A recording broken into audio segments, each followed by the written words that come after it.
welcome to the court of the Edijester. How are we, good folks? Another day is upon us. Now, Scotland. Wee buddy Scotland. We're back there again with an article from Daniel Sanderson in the Telegraph. Oh, become a warrior teacher. June. Now, ooh, June is busting out all over. So June. So adverts going up shortly. Come and join us for June.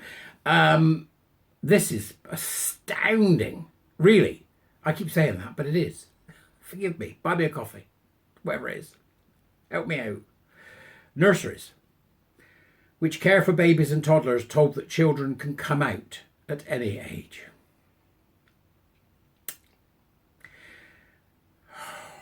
Scottish nurseries just... God, I'm tired. Scottish nurseries caring for babies and toddlers have been told children can come out as transgender at any age, after preschools have adopted the SNP guidelines. Ministers are under increasing pressure to scrap the Scottish Government rules, which are intended to be applicable to primary schools but make no mention of nurseries.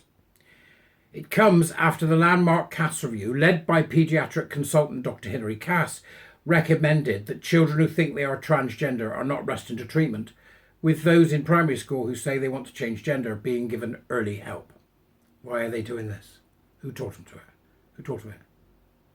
We still haven't got trans as a red flag. We still haven't got it, right? That's because they managed to get in. It's not a red flag early on now. Swine. The Scottish Tories have led calls for findings to be implemented in Scotland. This is the findings of the Cass inquiry, where gender services are influenced by American guidelines set by the World Professional Association for Transgender Health that back an affirming approach. Let's make this clear. WPATH is a scam marketing Ponzi scheme for trans. It's just rubbish. NHS doesn't use it. The SNP guidelines call on staff to be affirm a transgender identity in a child. So, I think I'm a girl. Well, that's just wonderful, isn't it? Isn't that lovely? You're no longer Jane, you're John. Primary school.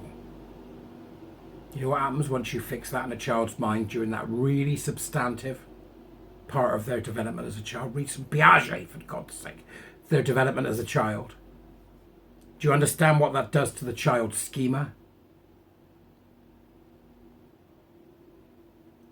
It embeds it. That child is forever screwed after that point. Glasgow Council admitted that its nurseries in early years were signposted to the controversial national guidelines. Glasgow Council. I still haven't heard from Manchester Council, by the way. Nothing. Not one response from one councillor.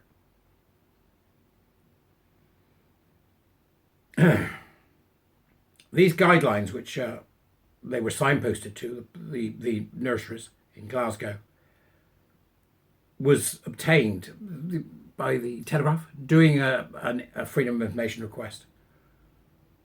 They were issued in 2021 and drawn up with the help of activist groups such as LGBT Youth Scotland and Stonewall, which has previously claimed children as young as 2 can recognise their trans identity. What's it going to take? Many Glasgow nurseries care for children aged from babies to 5 years, while others take in toddlers aged from 2 to 3 years. It follows a separate gender-friendly nursery initiative, which was run in the city, a gender-friendly nursery. These are adults in charge. Adults in charge. Doing this. Not one single concession. Not one.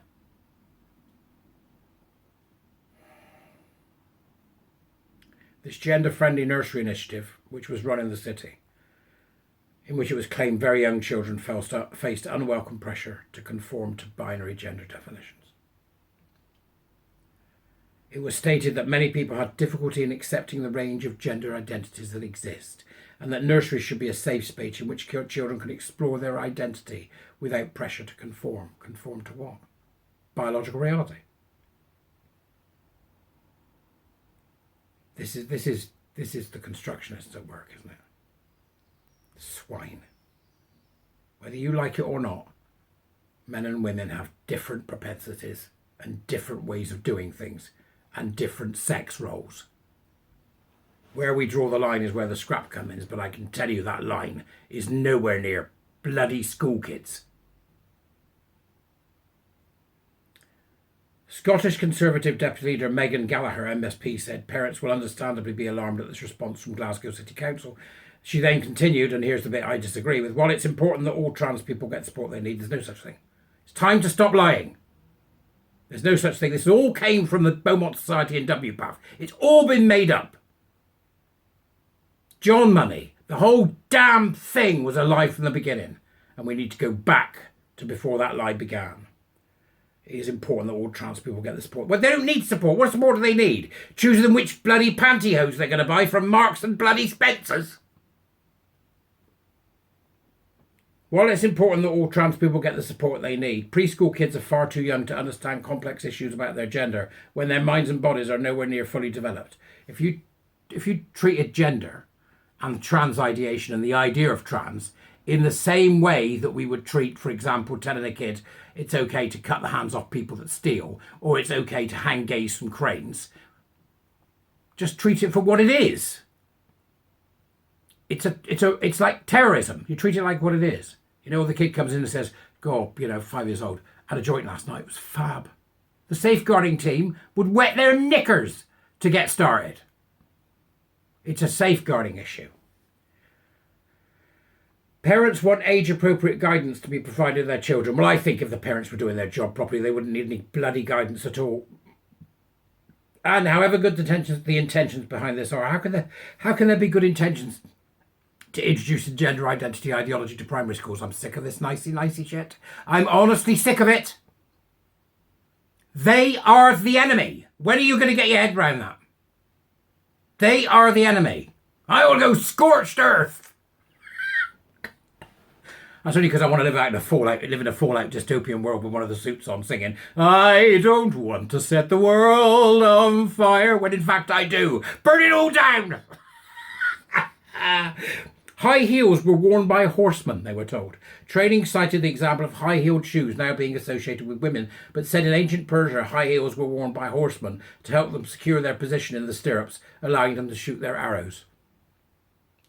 Right? So it was a practical warfare issue to have extended heels. It's not that they wore high heels, because these people think in terms of things like this, don't they? Get your high heels on, girls. Yeah, you're going to look fab, innit? Hang on, there's a bit sticking out. Have you tucked? There's a little bit... Come on, do better. Go read it, all right? The article's in the Dubras as usual. Please do come and join us in May on the Warrior Teacher Programme. Other than that, just leave me alone. Goodbye!